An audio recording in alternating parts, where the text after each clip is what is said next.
Hello and welcome once again, J76NY here, and this is episode number 2 of our For the People playthrough on Suzerain. Last episode we got to meet and know our protagonist, Mr. Anton Rayne, who is now President Rayne. We are going to be getting into the actual policies now, so it's a lot of meetings, and the story is going to develop. We have a big infrastructure project we have to make a decision on, so let's get into that. All right, let's get to work as the new president of Swordland. Looks like we've got a stack of newspapers here. The Whole Sword Post. Rayne spoke of change and hope. President Anton Rayne has been sworn into duty in a great ceremony in Whole Sword. Thousands have attended the ceremony where President Rayne has met his supporters for the first time after his election. In his inauguration, Rayne spoke about change and hope, bringing focus on reforms. Together we will bring prosperity and reform to our nation. It is a time of hope, it is a time of change, said the new president before he went on to start his first day in the Maroon Palace. Swordland today. New president has been sworn into office by the Chief Justice. Another great win for the USP and Anton Rayne, who managed to get 37% of the general vote. That's great. Wow. The first congratulations came from this guy here of the National Front Party. National Front Party is the ultra-conservative party. Runner-up of the general vote, the PFJP, didn't concede until the last minute, but the results were clear since several hours in. Thousands of supporters have gathered in the streets of Dyer chanting campaign slogans, waving flags and displaying USB party banners to display unwavering support to the newly elected president. The public mood is very positive in the city from all accounts on the ground. The city is celebrating a Dyer-born president with humble roots is now sitting in the Maroon Palace. The Lockhaven Times. New assembly begins duty. President Anton Rayne has been elected 4th president of Swordland in the 7th Swordist elections. The United Swordland Party has won the election on Sunday with just over 37% of the vote, while Franz Richter, the leader of the PFJP, could gain just over 20%. Kisaro Kiebener, the head of the right-wing National Front Party, is in 3rd place with just over 11%. The Communist Party of Swordland and Workers' Party of Bludia both won just 10% of the vote. Another USB president. How many times will people fall for the same trap? We've seen this before with Colonel Sol, who supposedly saved this country and brought stability in times of chaos. His stability, however, meant a life of oppression. Don't judge me, I haven't even started yet. It's got to be the Alex Jones of Swordland here. Third USB candidate became president, and it's time to realize that real change won't come from their party. You want to make a bet? Restructure the infrastructure. After the recent successful mega infrastructure projects from United Cantana and Volksland, United Cantana is a federalist socialist republic situated on the continent of Cantana. Alright, the world is warming up to the idea as a source of growth and unemployment. But is there any truth to this success? Our investment analysts indicate that infrastructure investments can be fruitful in the short term, but even more so in the long term, especially if they focus on linking economic nodes that business logistics depend on. And Solonomics. A new era begins for Swordland, and it holds many economic questions that will need to be answered by President Rayne. Our top economic analysts, with consultation from the National Business Council, have released a comprehensive report on the performance of the past 20 years. A certain section of the report stands out. The last 2 4-year plans of the planned doctrine created a budget deficit and a clear reduction of the industrial production output. This was specifically due to mismanagement and inefficient bureaucracy.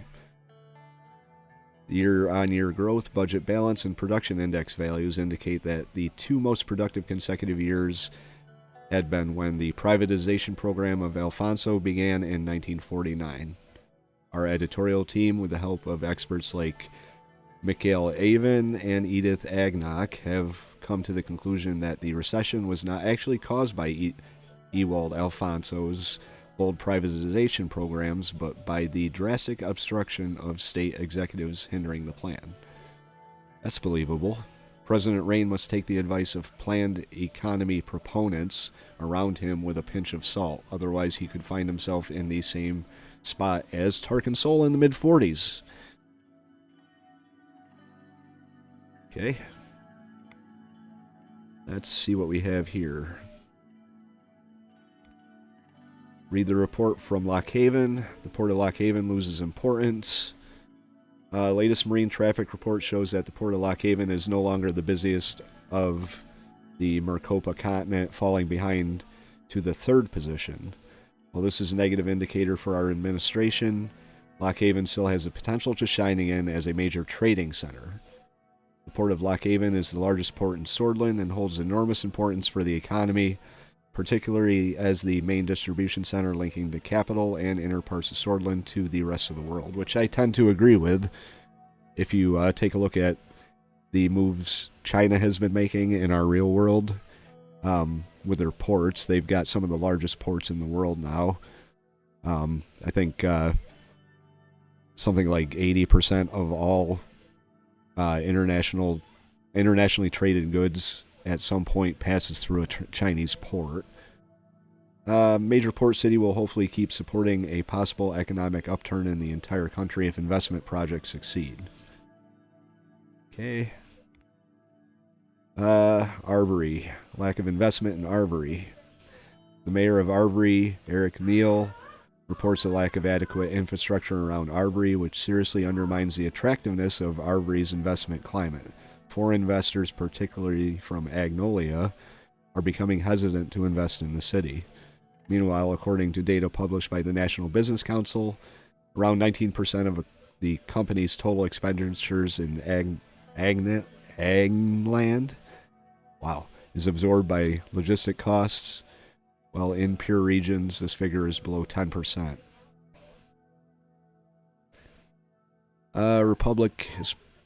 Parliamentary Republic situation in Eastern Maricopa. Nuris Democratic Union, led by a prime minister.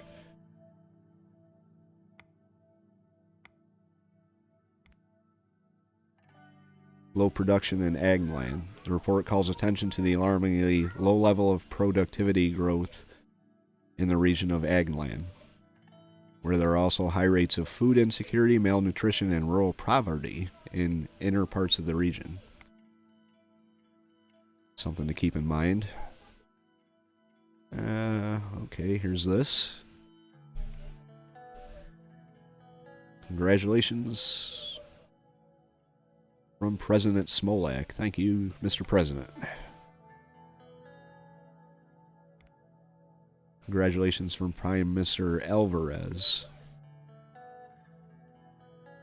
Congratulated you for the results and spoke about his hope to have a beneficial partnership deal in the future. He sent his best wishes to the Swordish people and warned us about the threats of the encroaching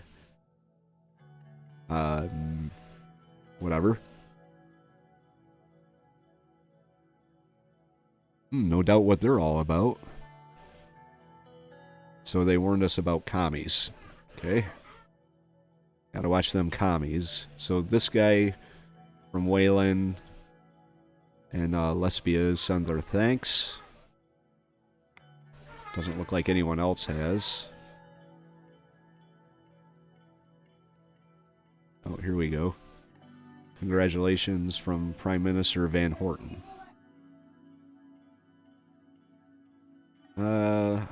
Praised our party's stance on just and transparent elections. He signaled his wish to continue the trade partnership between our two countries as equal partners, as opposed to earlier trade deals, which he believes gave Swordland unfair advantages. Alright, so I guess the thanks are coming in. Chancellor Hagel sent his congratulations on your great victory and wished for close cooperation between our countries in the future. Hegel signaled concessions from Volksland in case of a promising trade deal. He also congratulated the Sorgish democracy for the successful election and warned us about the threat of Arcasia's growing influence poses for Eastern Mercopa. Okay.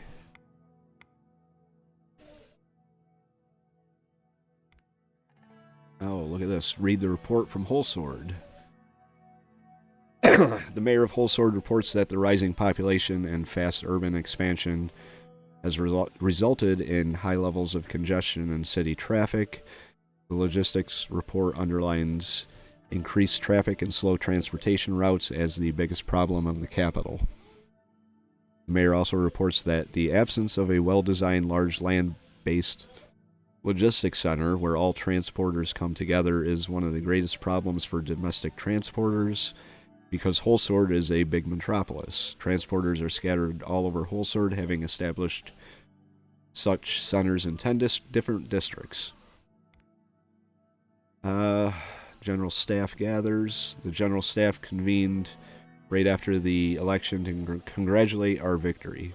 All branches of the Sordish Armed Forces, which consist of, let's see, land forces, naval forces, and air forces.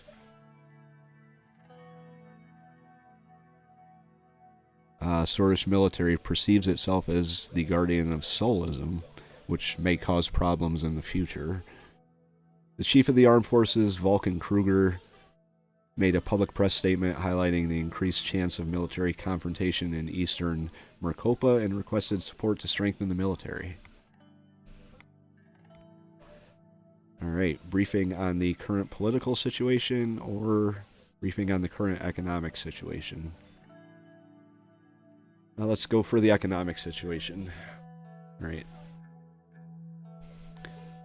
Simon Hall, Gus Manger, and Lily S. Graff were about to arrive at the White Room for our scheduled economy meeting. This was the room in the Maroon Palace where all important meetings were held.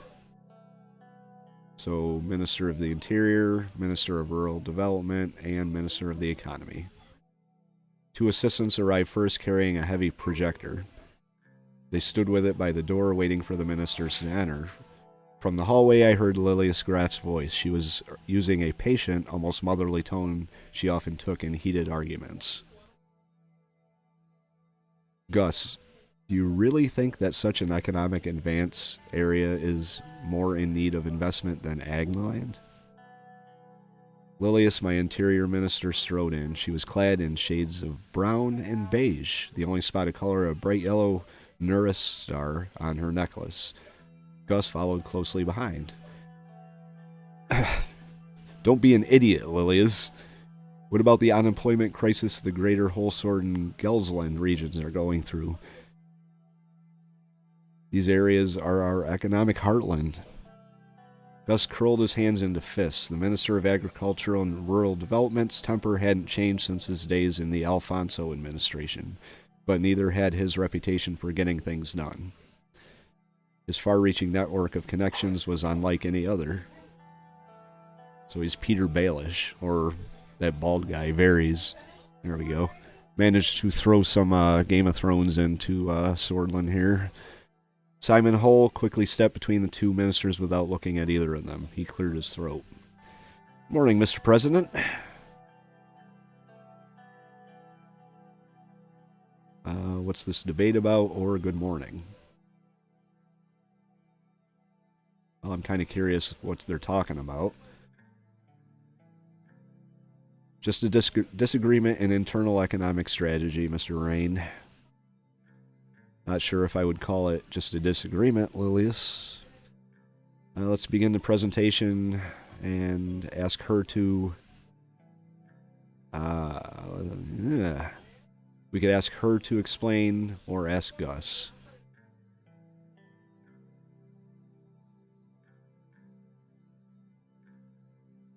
Or we could just start. Let's just start.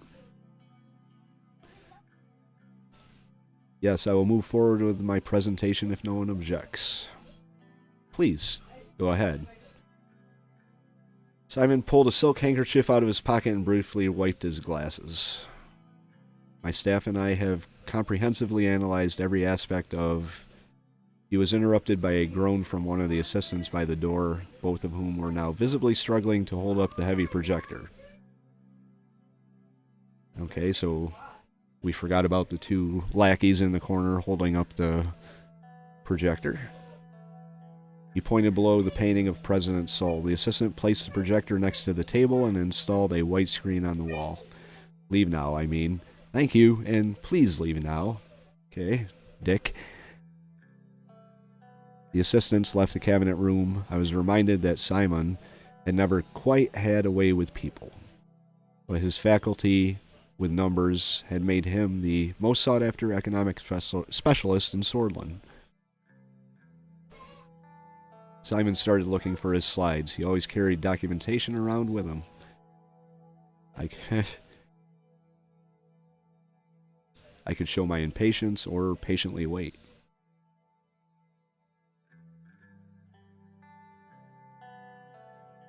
Lilius leaned on the table and spoke. Simon, what happened to the new police station construction in Estord? While going through his briefcase, he paused for a moment to answer. It got stalled due to a government property boundary issue. I've been meaning to look at it. I can take a look at that one. Estord needs all the security help it can get. Sure. More time for me to spend on analysts. His eyes glittered when he finally found the slides he was looking for. There have been some developments about the Swordfish Wren losing further value today. We have been trying to stabilize it with the central bank.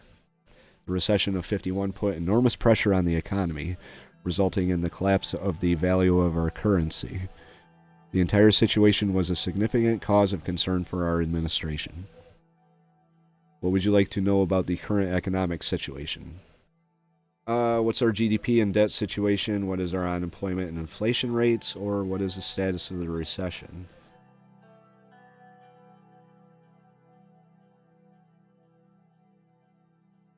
Yeah, we'll go with unemployment and inflation. Unemployment has skyrocketed and is now at a staggering 16%, and the inflation is at a relative high of 7%. Unemployment is increasing crime and drug use. We need to get people off the streets. The inflation isn't helping our average citizen either. I could just give up on them right off the bat. Like, yeah, I heard enough. Go away. Not going to do that, though. What is our GDP and debt situation? Our current GDP is 310 billion Swordfish Wren, and the national debt is 427 billion. So we are quite a bit in the hole. Still hard to fathom that we lost nearly 150 billion in wealth. The past 3 years were tough. What's the status of the recession? The economy has been in a recession of about negative 6% in the past year. The average GDP has dropped from 15,454 per capita to 10,359 from 1951 to now. This administration's success depends on our ability to stop the recession. The sooner we can reach GDP growth, the better. All right, let's move on to the strategy. I have all the information I need. Simon scattered the paper stack in front of him in an orderly manner and took a final look at his notes before clearing his throat. As you can see, the situation is alarming, but not everything is negative. The extensive privatization program of Alfonso left us a large budget surplus, which we can use to stabilize the crisis. The primary subject we need to settle on is what general path we will take in our term. Solonomics-based nationalization happened in the 30s, and Alfonso's privatization began during the end of the 40s. What will our administration focus on? One of our main promises was to promote a free market economy to stop the recession. To be frank, I believe it is the only way out of the recession. Lilius Graff does not support it. She looks like my vice president. Why promote the private sector when we have qualified state-owned enterprises? Because the lack of competition has made them inefficient, as made apparent by our recent economic situation. What are the consequences of the free market? The more of the economy we control, the better we can manage the recession. What are the downsides of the planned economy? Or humanity in the 20th century is thriving because of the rule of supply and demand.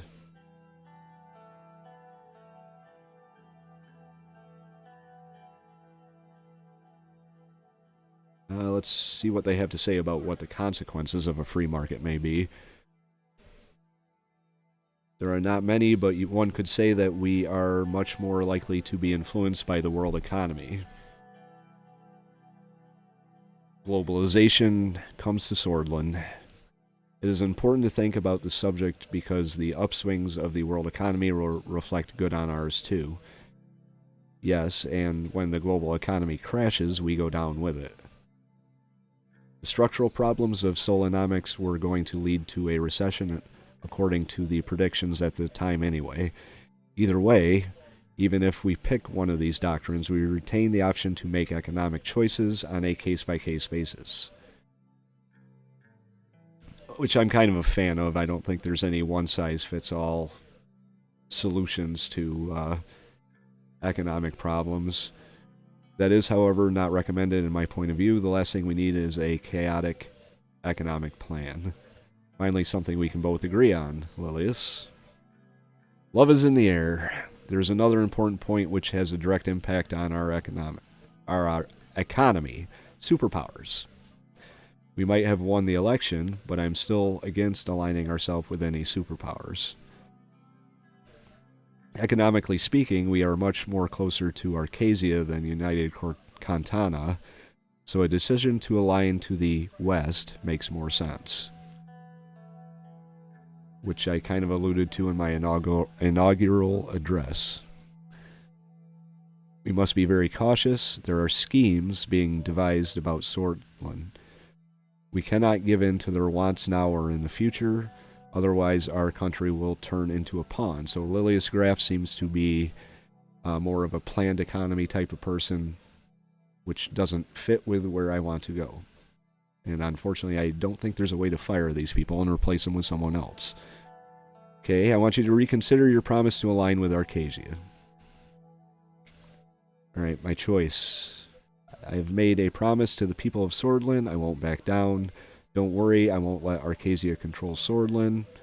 Entering the sphere of Arcasia will help boost our economy in many ways. They are wealthy and influential. You might be right. Let's see what the future brings. Well, I didn't specifically promise to align with Arcasia. I just kind of alluded that our future may lay in the west. Let's see. I won't let Arcasia control Swordland. It's a choice between number 2 and 3, I believe. Entering the sphere of Arcasia will help boost our economy in many ways. They are wealthy and influence.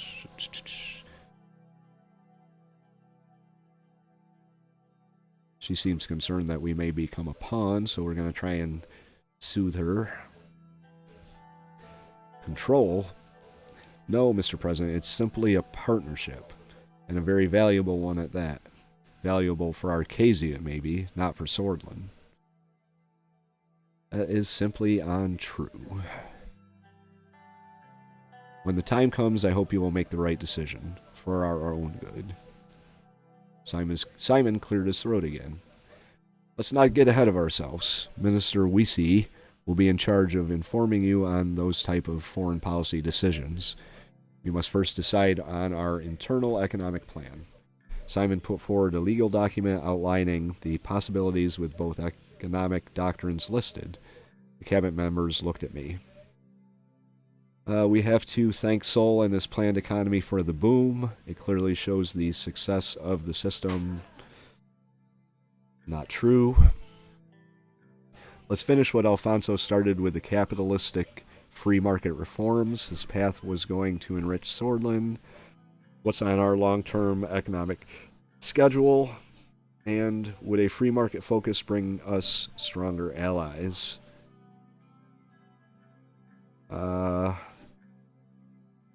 See what the big picture is.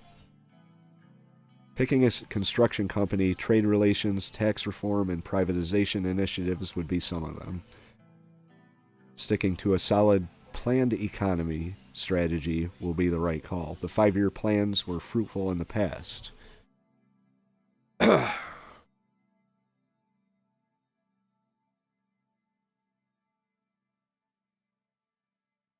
going to put an end to this debate.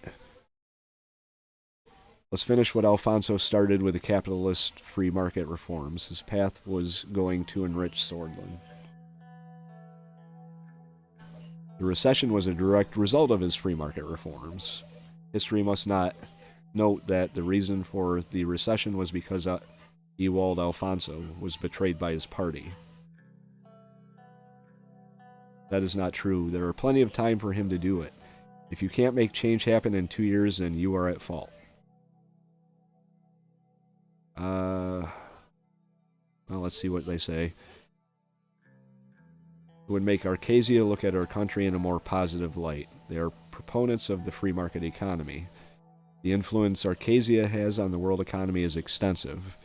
Our economic strategy should be based on internal reasoning, though. Alright. Moving along. What are your final thoughts, then, Mr. President? Critical institutions must remain in state control. We must be fully responsible in delivering services. We should look at opportunities like privatization to create financial resources. A market economy doesn't require as much guidance and could help us attract foreign capital. It's hard to fully agree or disagree with these options. Very wishy-washy, so we are going to go... we're going to go with a market economy choice. Especially from Arcasia, President Walker is always interested in expanding the economic zone at ATO, which is the Arcasia Treaty Organization, an intergovernmental military alliance between 14 countries, primarily led by Arcasia.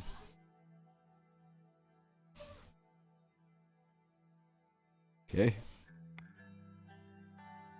So what will our general economic plan promote? Free market economy as we promised. Duh.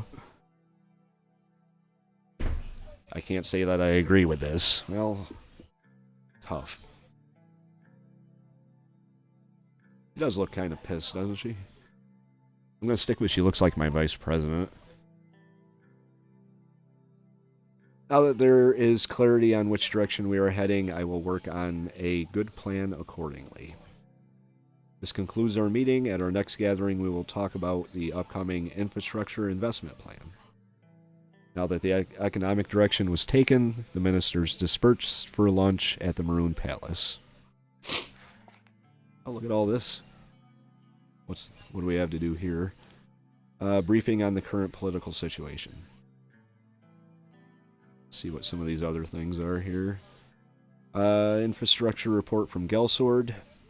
The recession led to a reduction in rail assets, with more than a fifth of the rail network itself antiquated, being mothballed in the recent years. While the main lines of the railway network are currently in service, increasing demand in goods from Gelsword to the capital is pushing the network to its limits. The rail signaling system in the region dates from the middle of the last century and is also in need of improvement.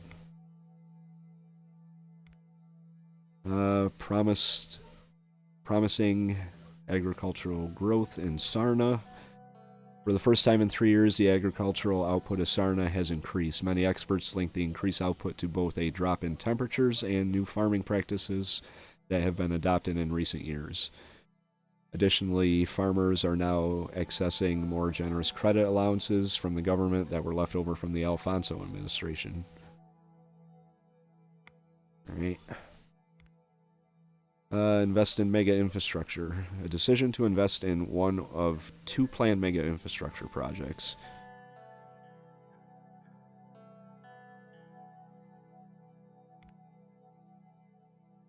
Lundberg infrastructure report. The recent collapse of the tourism industry in Lundberg has led to a reduction in trade traffic and road maintenance. The road network is currently in service but is in need of substantial improvements. Ports, country roads, and bridges similarly suffer from a lack of investment. Firms doing business in Lundberg, report a significant shortage of warehousing facilities, particularly refrigerated facilities, with implications both for the transportation system and the ability to serve the population's basic food and health needs. That's not good. Increasing unemployment in Morna. The number of people filing for unemployment in Morna continues to rise as the recession continues. The change in economic conditions is historic and stunning in its speed, said the mayor of Morna. In the aftermath of the crisis of 1951, the unemployment rate in Morna rose to 9% in the following year. The last 6 months have almost erased all gains in employment of the past 2 decades.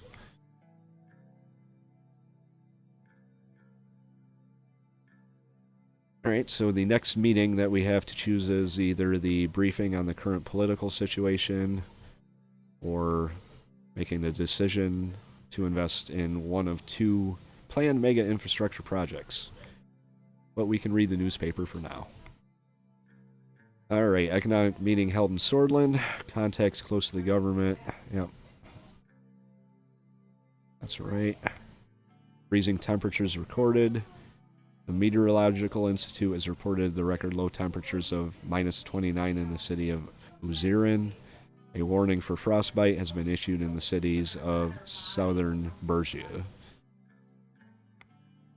Nationalist violence. A man in his 20s has been beaten with baseball bats in a paramilitary-style attack in Arbery. The man claims to have been attacked because of his ethnic background as an Agno sort of citizen. He was approached during a walk at a park by a group of right-wing extremists who are suspected of being regulars at the local NFP office.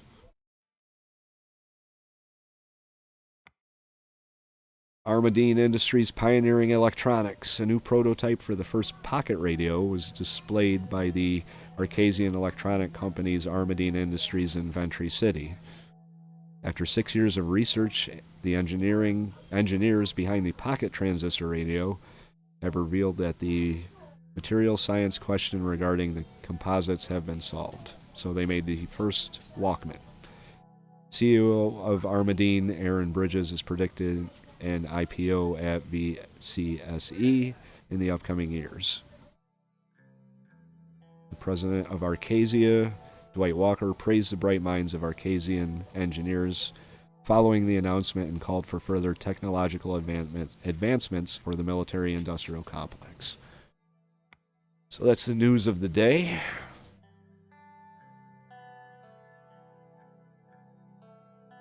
Let's have our political meeting here. Peter Vectorn arrived a couple of minutes early and sat across from me. He was struggling to hold back his smile. "We did it, Anton. We won." Finally, after all those years with our noses to the grindstone, it paid off.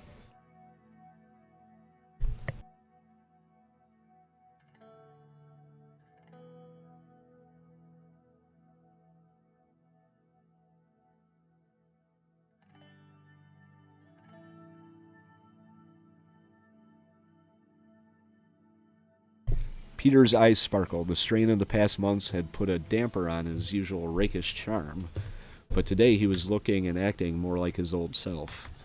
He loosened his tie and undid the top 2 buttons of his shirt. Pretty informal for a vice president. My son Christopher is joining us. Say hello, Chris. Hi. All right, enjoying the new secretary I picked out for you. Thought you'd appreciate her gorgeous set of talents. It's a shame the rest of your staff aren't as easy on the eyes. Peter Vectorn, pervert. Well, whatever.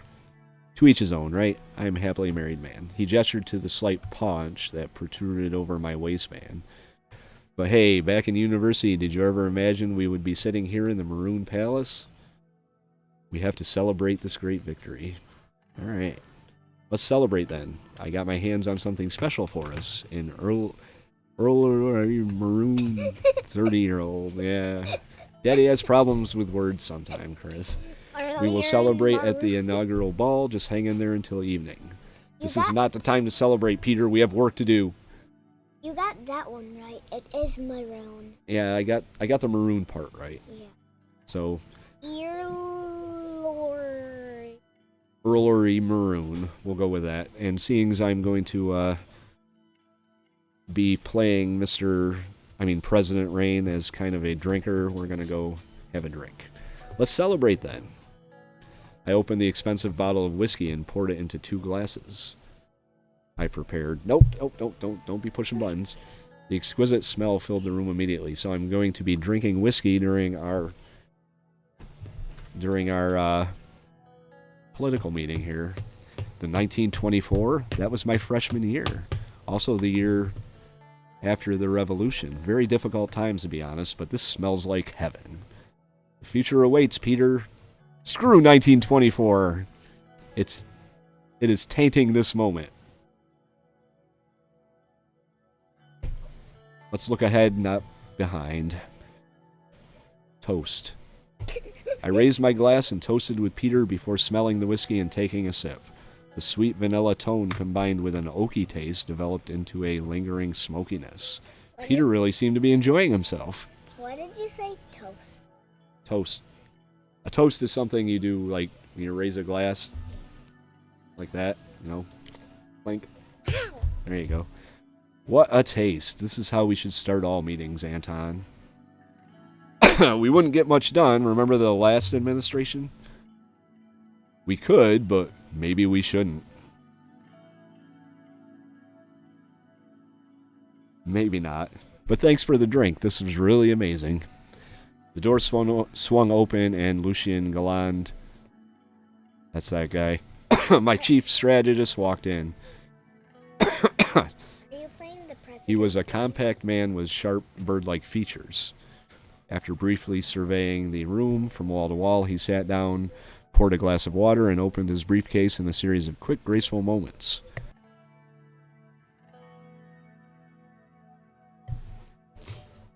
Gentlemen, the tall case clock in the room struck 3 o'clock.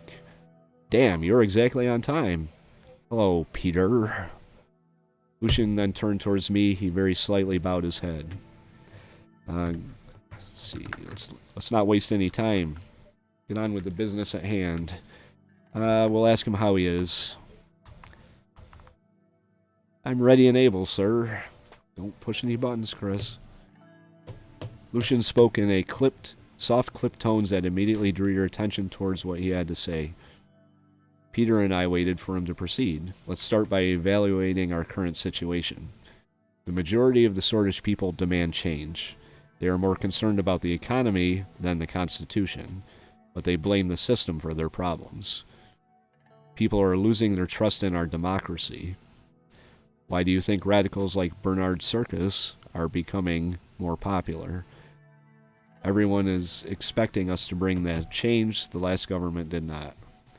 Franz Richter, leader of the Reformists, believes that true change can only be accomplished by transferring some of our powers to the Assembly. I will move into details of their demands shortly. Coming. I agree with the Reformists. Our responsibility is to democratize our broken system. We need to listen to the people if we want to serve this country. If we lose power, we won't be able to execute the changes we need to make for the good of the country. Let's see.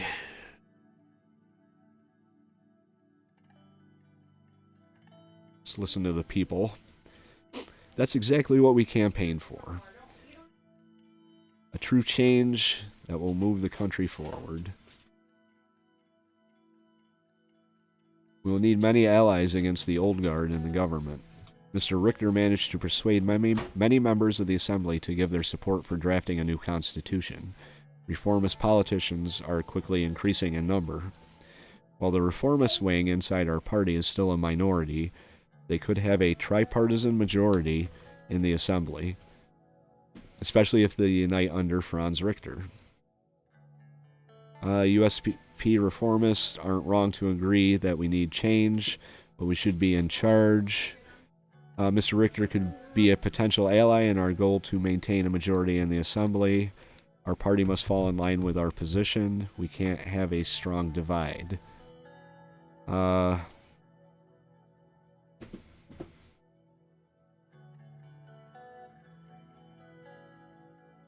don't know here.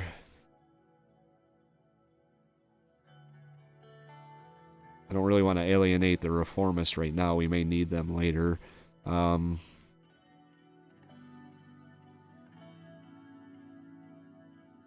party must fall in line with our position. We can't have a strong divide. A united message wouldn't be a bad thing, but that's a little heavy-handed. He could be a potential ally.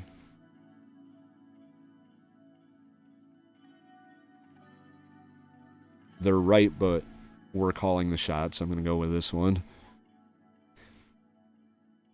We can't let PFJP leadership take the spotlight on this. That would be the People's Freedom and Justice Party.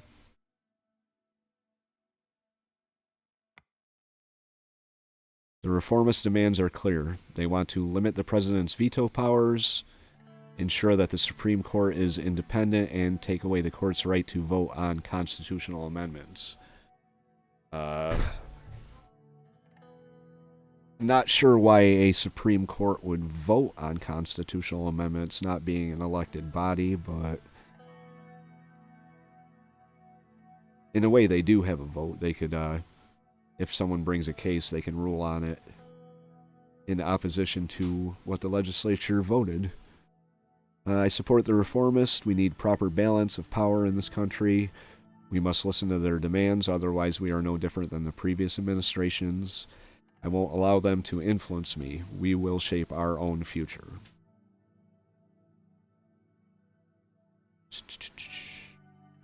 Which one to choose? In a way, I support them.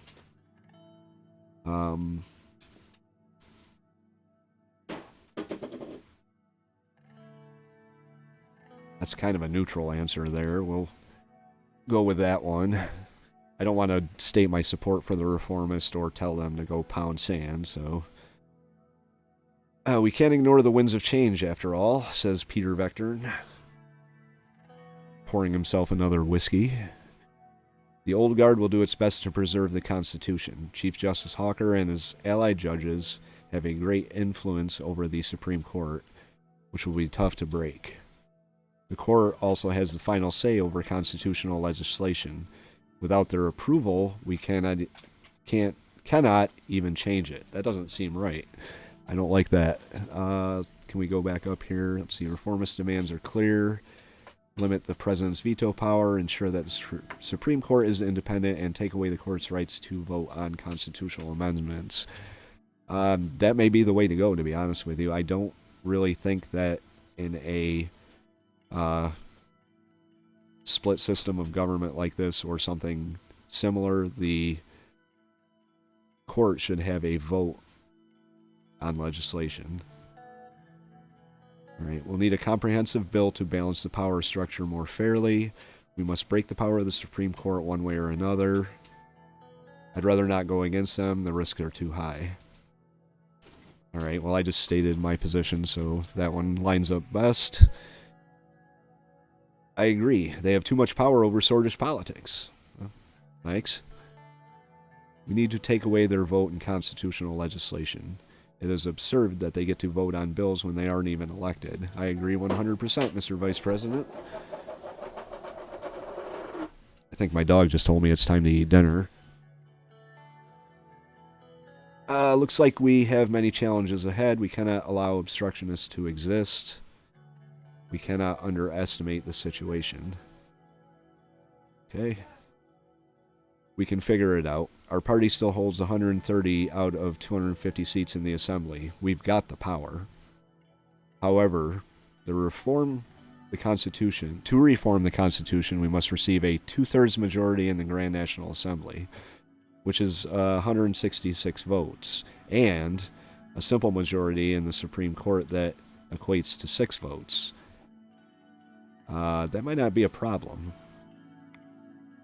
Let's see, because we have 6 centrists and 6 reformists.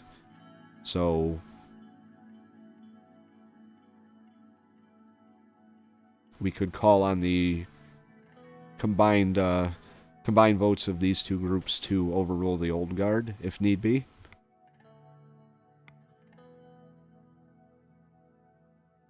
After we have settled on how to proceed, we will need to talk with our party figures. Our first goal must be to get the 150 signatures needed to start the process. Following the green light from the USP, we will reach out to the other party leaders to see if they would back our draft.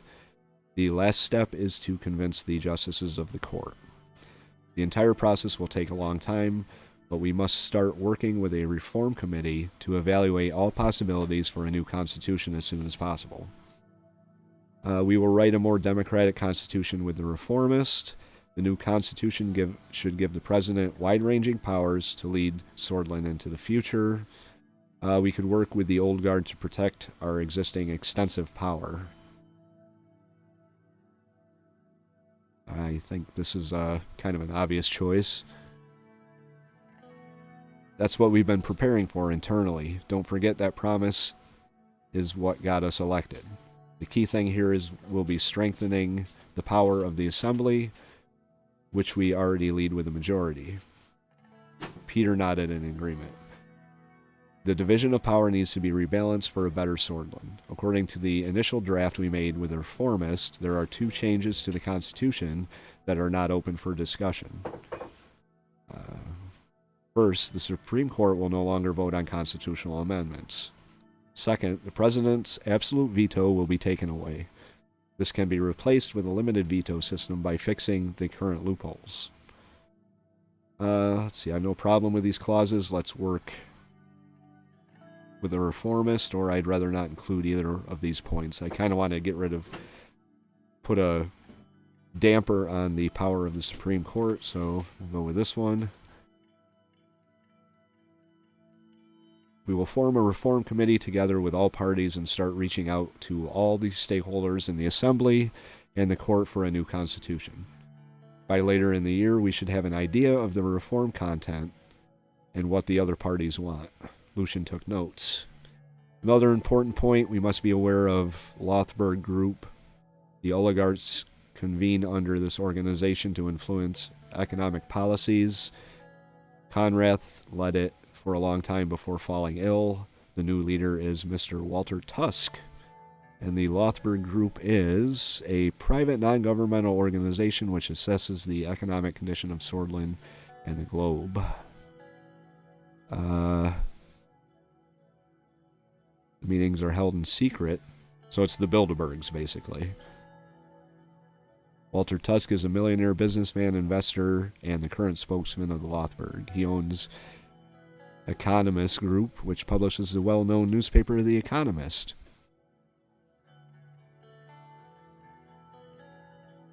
All right. According to the reports, some members of the National Business Council are in their pockets. Tusk and the group will surely try to bribe us in exchange for special economic protections.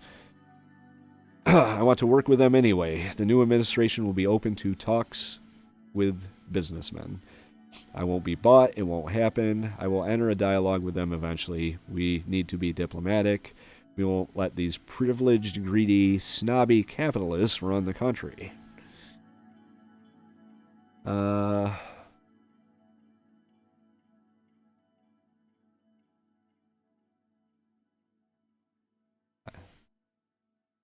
Might regret that choice, but have to be open to talk to these people at least. It doesn't mean we have to do anything with them. It's always easier for the administration to have business support. Lucian looked at Peter, who was on his 5th whiskey. As far as I know, Marcel Coranti, who is a Swedish businessman, philanthropist, entrepreneur, who is the son of the media proprietor Conrad Coranti, Blah, blah, blah, blah, blah. His influence could definitely be an asset for us, but I'm sure he'll want something in return. I'm aware of Mr. Caranti's wide network that could come in handy. The group's influence is an important force, one that we should use to our administration's advantage. He operates the HOS Advertising, largest advertising company in Swordland. The group is dependent on our economic policies. They can't move a finger without us. Tusk is heading the group. We should make sure he is on our side. The group's influence is an important force.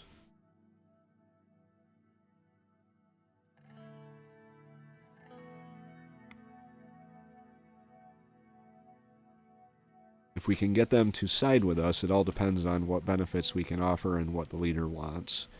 We need to tread carefully on all sides with all power players to survive our team. Wow. I need to underline the seriousness of this situation. The military and general staff are a powerful element in the state, and as history tells us, a dangerous one too. We do have some room to make structural changes by reducing their budget, for example, but it is quite limited. I want to receive the advice of the military before making up my mind. I don't want to die in prison, just like Arthur C. Weesey did. With the Runeberg threat on the horizon, we can't reduce our defense capabilities and anger our general staff. Or the military has been nothing but a burden on our society. We should do something drastic, like cut their funding. And I want to hear from the military before I make any decisions that pertain to the military. It is sound to listen to them, but they have very biased and narrow opinions. Patriotism clouds their minds. I don't like the sound of that. General Kruger is a specter of the past.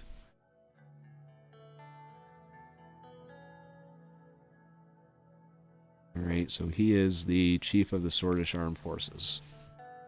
Defense Minister Josef Lancia is more loyal to us compared to General Kruger, a fact that obviously can change with our actions. Either way, I see a potential rift between the two, since they are clearly of different minds.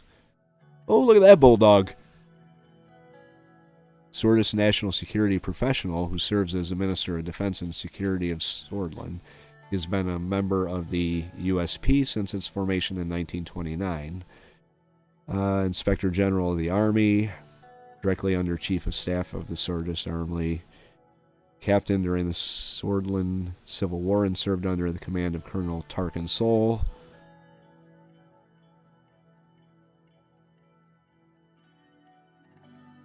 If we act strongly against the military, both of these guys will unite against us. I agree with Lucian. We need to tread carefully here. Go away. Lucian looked at his watch. Well then, gentlemen, precisely 30 minutes. This concludes our political briefing for today. Our next meeting will be about our media strategy.